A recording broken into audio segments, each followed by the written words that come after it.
तो हम सब रोज कुछ ना कुछ खरीदते हैं, कुछ बेचते हैं, है ना? पर क्या कभी रुककर ये सोचा है कि इन सारे लेन-देन के पीछे का जो हिसाब किताब है, वो असल में कितना सीधा-साधा है?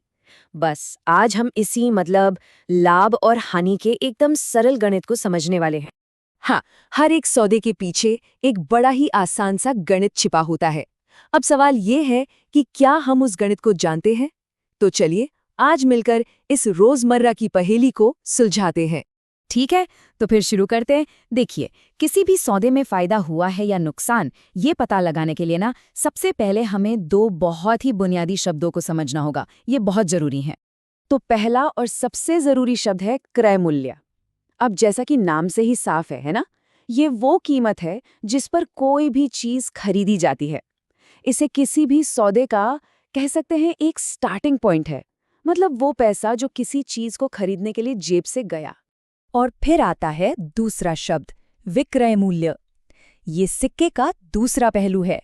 मतलब ये वो कीमत है जिस पर उसी चीज को किसी और को बेच दिया जाता है।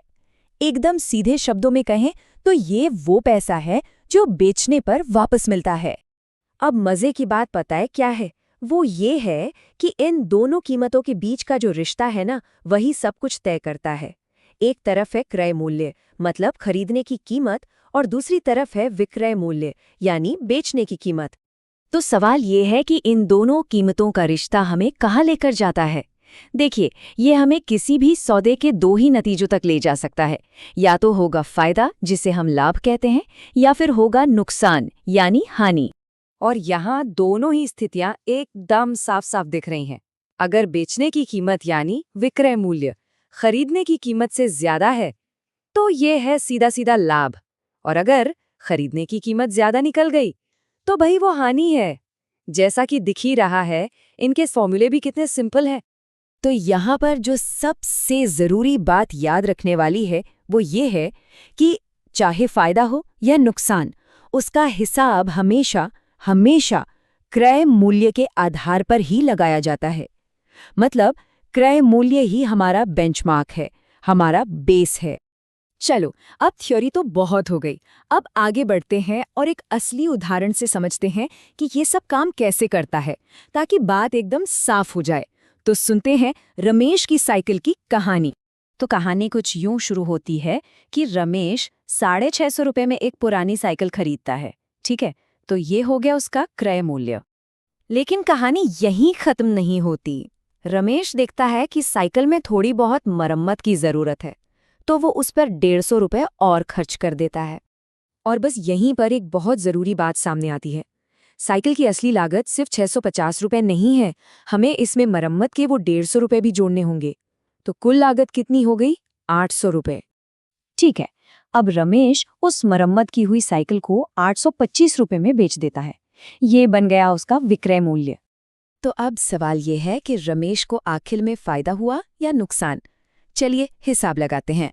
विक्रय मूल्य यानी 825 रुपए में से हम कुल लागत यानी 800 रुपए घटाते हैं, और ये देखिए उसे 25 रुपए का साफ साफ लाभ हुआ। रमेश की साइकिल वाली कहानी दरअसल हमें किसी चीज की असली लागत निकालने के बारे में एक बहुत ही जरूरी बात बताती है।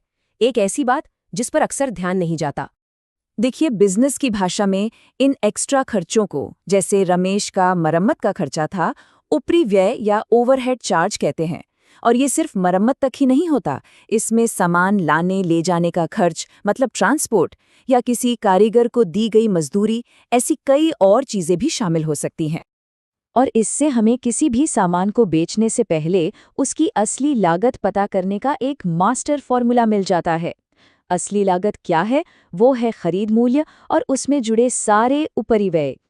तो चलिए इन जरूरी फॉर्मूलों पर एक नज़र फिर से डाल लेते हैं। ये वो फॉर्मूले हैं जो किसी भी लेन देन को समझने में हमारी मदद करते हैं। अब ये साफ हो गया है कि लाभ, हानि और सबसे जरूरी कुल लागत कैसे निकाली जाती है। तो अब इस सारी जानकारी के बाद अगली बार जब कोई लेन देन होगा तो उसके फायदे को किस नज़र से देखा जाएगा? अब बात सिर्फ खरीदने और बेचने की कीमत की नहीं रह गई है ना? अब ध्यान उन छिपी हुई लागतों पर भी जाएगा।